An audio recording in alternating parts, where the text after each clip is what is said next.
On this cloudy Friday evening, I was looking for something new to watch and stumbled upon The Perfect Couple, a mystery miniseries that premiered on Netflix back in September. I was taken in by the fantastic cast, which included Nicole Kidman, Dakota Fanning, as well as having a general soft spot for the murder mystery genre. So I decided to give it a chance. About halfway through the series, I had to stop and turn it off. I had lost interest completely because, honestly, the main actress, who we are supposed to relate to and empathize with, was so bland I felt nothing but annoyance. I sat and watched and wondered, how did this actress, who I've never seen before, who seemingly is not phenomenal nor captivating, get cast among these top-tier actors in a big, highly produced show for Netflix? It wasn't exactly a little independent miniseries. So I did what we all do when we have a question. I went to Google, and there was my answer. She was the daughter of Bono, famous frontman of the band U2. Now, I don't want to blame this actress for everything, or say she lacks any talent. There are many reasons why an actor may give a poor performance. The script itself seemed to not give her character much of a personality to start, but there could have also been unclear direction from the director, strange or poor editing choices on her takes, or even just nerves that came into play around such big names. However, it has become a sort of theme these days for me to be watching a TV show or movie, or even hearing a song and wonder how they got that part, or how that song got on the radio. And sure enough, when I inevitably look the performer up, I see their famous actor mom, or their high-level exec dad, or casting director aunt, or brother who is a lawyer for the entertainment industry. And even if they did a great job, it is getting to feel like Groundhog Day every time I put on a film or a TV show and find out multiple people in the cast are products of nepotism. Is the reason solely because we are just now hitting a time where a lot of the biggest Hollywood stars of the 90s as kids are reaching adulthood and therefore making their way into TV and film? At 16, the model and actress Lily Rose Depp landed her first campaign with Chanel, the same house her mother, Vanessa Paradis, worked with. The year before, she made her film debut alongside her father, Johnny Depp. Maya Hawke, daughter of Ethan Hawke and Uma Thurman, appeared in season 3 of Stranger Things, and then found herself in Quentin Tarantino's film Once Upon a Time in Hollywood, alongside Margaret Qualley, daughter of Andy McDowell. Maude Apatow was cast as one of the characters on HBO's Euphoria, and Kaya Gerber has been popping up in all sorts of movies, including Netflix's recent Saturday Night Live movie. All of these people started appearing around the same time, as Cooper Hoffman, son of Philip Seymour Hoffman, appeared in Licorice Pizza, though this has a slightly different ring to it given the nature of Paul Thomas Anderson and Philip Seymour Hoffman's longtime work relationship. The Hadid sisters are walking runways all over the world alongside Kendall Jenner, Gracie Abrams, daughter of Lost and Star Trek director J.J. Abrams, is opening for Taylor Swift. The White Lotus has Arnold Schwarzenegger's son, as well as Emily Mortimer's son, and so on and so on. So just why does it seem like there is a complete infiltration of nepotism babies taking over the entertainment industry? It actually feels disproportionate now to the amount of actors we see who don't come from industry family backgrounds. What effect is this having on the entertainment industry itself? And how is it changing the way movies are being produced, written, and perceived by the audience? Nepotism is defined as the practice among those with power or influence of favoring relatives, friends, or associates, especially by giving them jobs. But wait, people say, nepotism has always been around, since the beginning of Hollywood. Jane Fonda and Jeff Bridges and Robert Downey Jr. and Laura Dern, Jamie Lee Curtis, and Michael Douglas. All of the Coppolas, including The Cage, and Spike Jonze even. People are just jealous, they say. If you could help your children get into an industry easier and have a good life and career, you would too. Or if your parents could get you an agent or a big audition, you would take them too. And yes, surely we all would. This isn't necessarily about the idea of nepotism itself. Nepotism has been around since the dawn of time, or at least as long as we've had the original Nepo babies, the kings and queens. A recent study of occupations in the United States shows that children are disproportionately likely to do the same job as one of their parents. The children of doctors are 20 times as likely as others to go into medicine. The children of textile machine operators are hundreds of times more likely to operate textile machines. Children of academics are 5 times as likely to go into academia as others. And this is, if I had to guess, partly because many kids wish to resemble their parents, or because it is the world they are most comfortable in. Perhaps it is the pressure from their parents. But most likely it is due to connections. There are law students getting the better apprenticeship or internships because of their dad's connections, or a son or daughter going to work for their parents' company, kids taking over as CEOs. And this has become particularly unfair in a world where more and more often blue-collar kids who used to be able to inherit mom-and-pop shops or businesses from their parents are no longer able to, due to giant corporate monopolies and high rent prices having killed most of these businesses. But I would like to remain specifically talking about the effect on the entertainment industry. So let's put all of that to the side for another time, another video. Let's stick to nepotism within Hollywood. There is no inherent problem with the children of actors or children with connections having an easier time getting their foot in the door. That is always going to happen. Nothing will change that. There are, I would argue, bigger issues at play here. The first issue is that from the, let's say, late 60s all the way through the 2000s, there at least appeared to be more of a balance between those with connections and those who made their way from nothing. Perhaps this is looking back with rose-colored glasses, or maybe we just didn't have the Google search engine to tell us who was a nepo baby and who was not. So ignorance may have made it appear like there were not as many. But I also remember there were a lot more movies and shows that held open casting calls. And festivals each year would have some darling little tiny independent films that made their way to winning the top prizes, starring actors no one had ever heard of. It felt like there were more actors pulled from theater into film, or who starred in commercials, or with small side roles on shows like Law & Order. Every year there was some new actor or actress bursting onto the scene who had been scouted or who had shown up at an open call. There were directors who worked years and years to get their films funded and made, having no ties to the industry. There were writers who came from nothing. Because let's be clear here for a moment. The nepotism problem in the industry isn't just actors. It seems more and more writers and directors and cinematographers and everyone all the way down the line are only getting jobs now from some sort of connection. These independent films and unknown actors were important for many reasons. It allowed for a diversity of content, for one thing. Films were being produced that could hold opinions from voices of all classes. You could watch a film about being broke written by someone who had been there, and even acted by someone who could relate. You could get Sylvester Stallone writing Rocky, truly knowing what it takes to commit to a passion. I remember hearing once that he had to sell his dog just to keep trying to get this film made.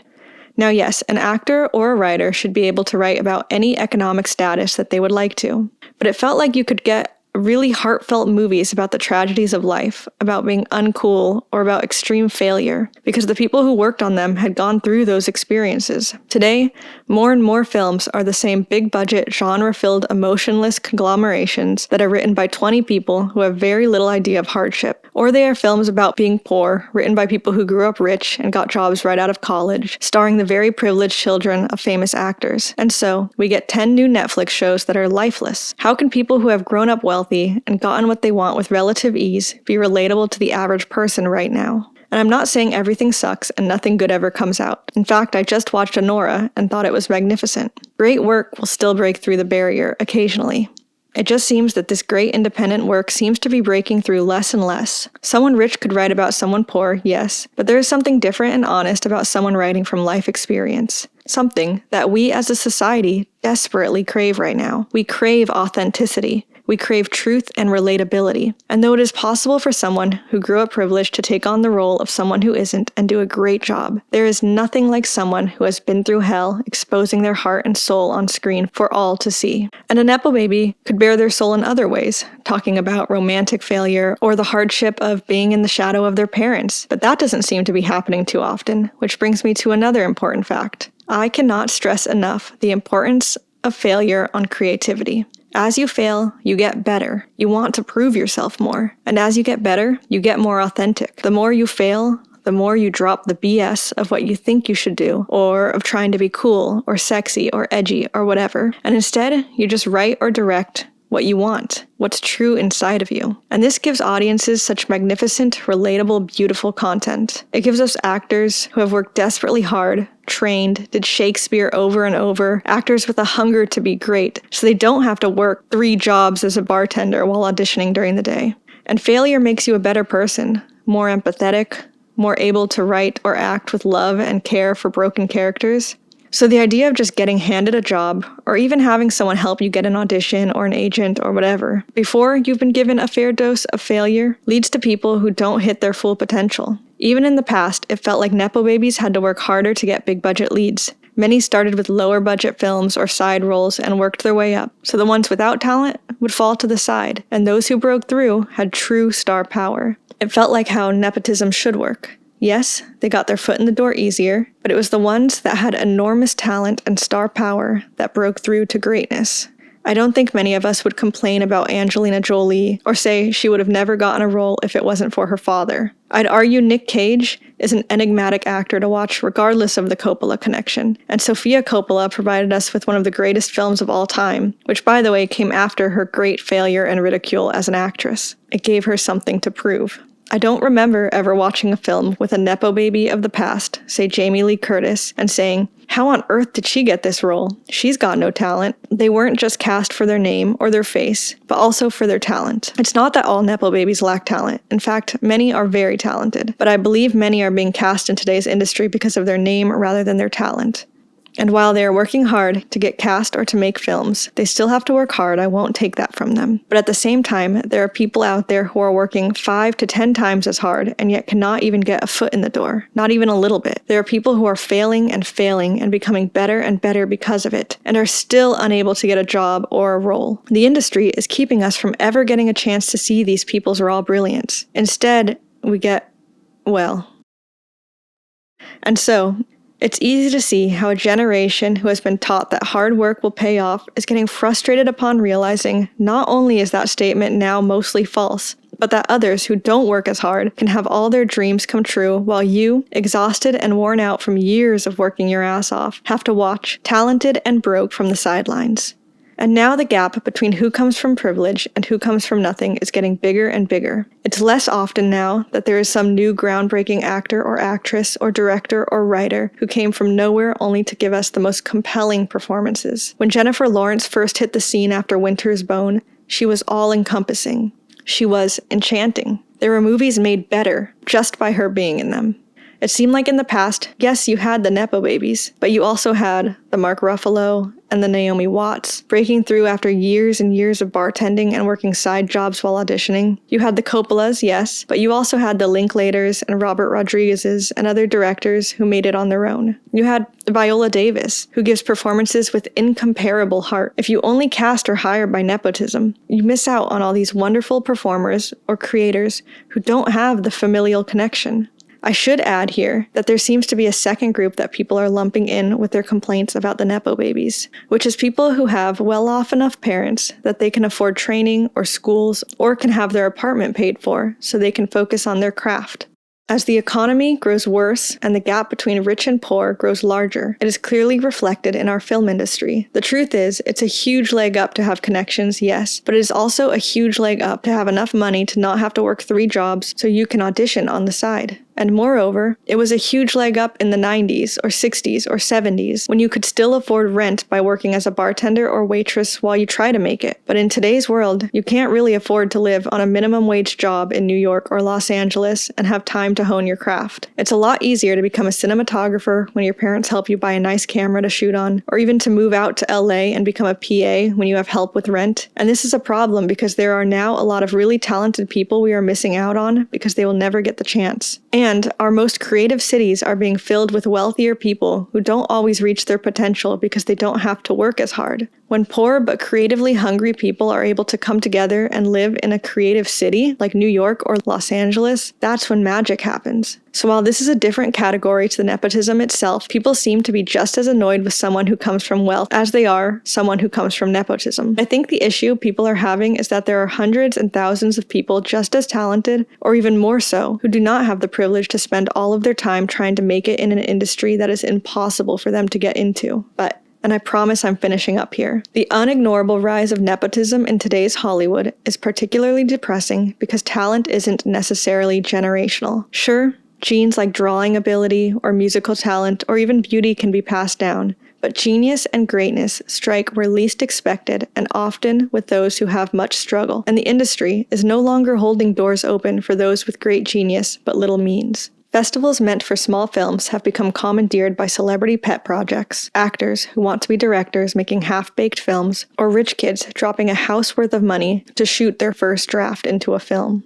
Festivals are also filled with studio films that can't make it to theaters but want the prestige of a festival and to get bought by a streaming service. There is no room for the poor with potential here. It is important to our society to see films by people of all social status and all opinion, and to see what is supposedly the American dream at work. To have actors we want to go see in theaters because they are brilliant and enigmatic, but also because we are rooting for them. They came from where we came from. We want to see them succeed because we want to see ourselves succeed. Instead, the rich keep getting to make more and more films that no one really seems to love or even like all that much, and theater sales are down, and most of us just keep our subscription services to scroll through them for hours looking for something to watch, only to realize we've wasted all our time looking and never clicking. And often when we do click, we get an episode in, and some part of us feels the writing just isn't that good, or the acting, or the camera work. I hardly ever felt that in the 90s and 2000s. I'm not saying there weren't bad films or bad actors, because there certainly were, but more often than not, my theater experience was filled with awe, laughter, or crying, or just being totally consumed by a movie. TV shows were new and exciting and often had clever and original plots that kept you captivated.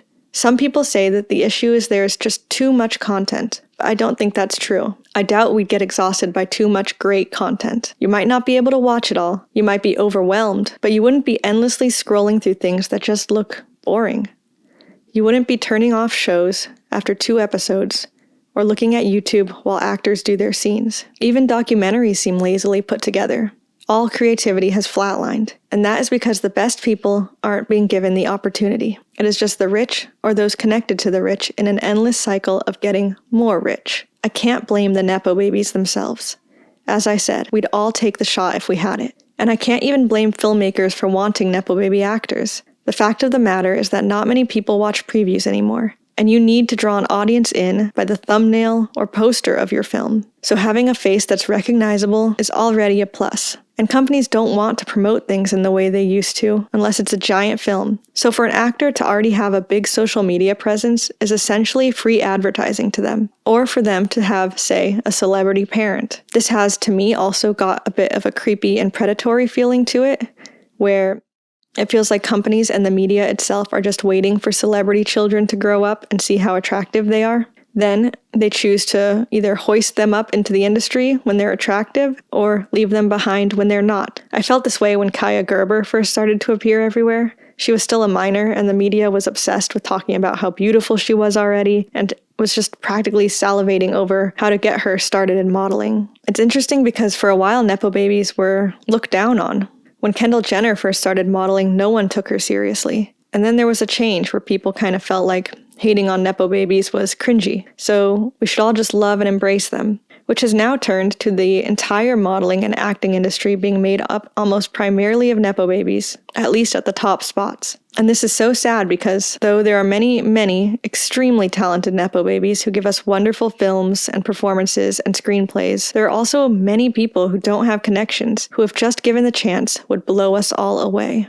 So what happens now? Do we just wait for these nepo babies to get married and have babies of their own, and then we cast the nepo babies of the nepo babies? I think Margaret Qualley, for example, is absolutely phenomenal to watch on screen, and Patrick Schwarzenegger has made this White Lotus so hilarious and enjoyable. But I also want the Charlize Therons, or the Jodie Cormers, or Anna Kendrick, or Toni Collette, or Zendaya, or Pedro Pascal. I want filmmakers who came from nowhere. I want writers who know what it's like to be face down in the dirt, praying for life to get better. I want cinematographers who couldn't afford a good camera, so they had to find creative ways to make a shitty camera interesting and cool. I want producers who are filled with the deepest love for film over money. And that's the problem with nepo babies. The problem is that as every role behind camera and in front of the camera seems to be being filled by them, there are hundreds and thousands of ridiculously talented people out there with interesting and heartfelt points of views. There are actors undiscovered with the same screen presence as Jennifer Lawrence. There are directors out there who, just given the chance, could be the next Scorsese. There are writers out there ready to give us the next Princess Bride or Eternal Sunshine of the Spotless Mind. And we will likely never get to see them if things keep going in the direction they're going. What someone looks like, or how many social media followers someone has, or who their parents are, in the end, will never be as interesting to people as a great screenplay or a brilliant directing ability or a passionate and heartfelt acting performance.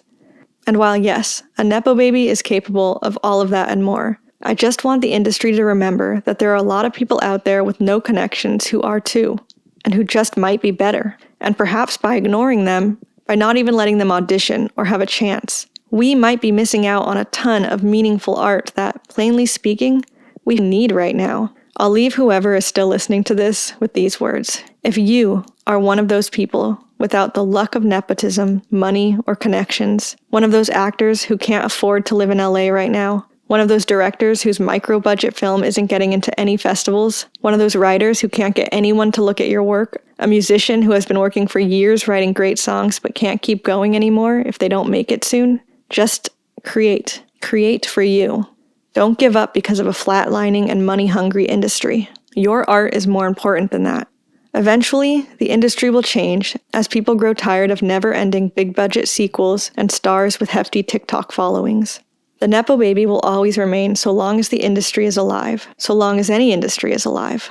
But people will once again also yearn for the voice of those with no connections, but a lot of life experience and grit, for those whose art was greatened by not having an easy way in. People will want Rocky and El Mariachi and Slacker, or even something as independent as The Watermelon Woman. And so your time will come, and I, for one, can't wait for it.